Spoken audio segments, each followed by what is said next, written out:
C'est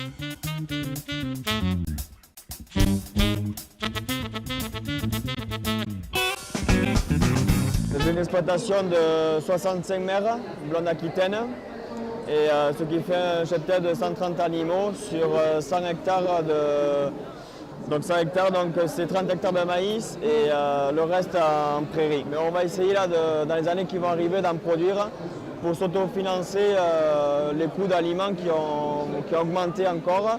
Et donc, donc on va faire la luzerne de foin pour augmenter donc, la production laitière sur mes vaches et après la finesse aussi du poil et tout pour avoir de jolies bêtes, quoi. Le poil est beaucoup plus fin, ça rend une bête plus jolie. Ça va pas amener la couleur rouge à la viande, c'est plutôt tourteau de lin. Donc voilà, mais après on en met quand même un peu dans la ration, pas beaucoup, mais on en met un peu, mais là c'est en bouchon déshydraté. On va essayer de monter à 5 hectares de luzerne.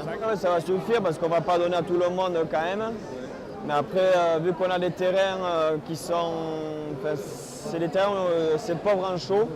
Donc là, il faut qu'on mette bien de la chaux pour pouvoir que la luzerne arrive à prendre, à pousser sur 5 ans, quoi. Donc c'est la première année que j'utilise la luzerne.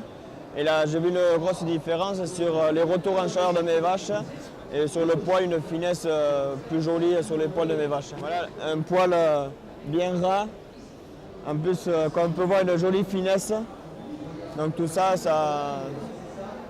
pour déboucher, voilà, c'est le top de la vache, quoi.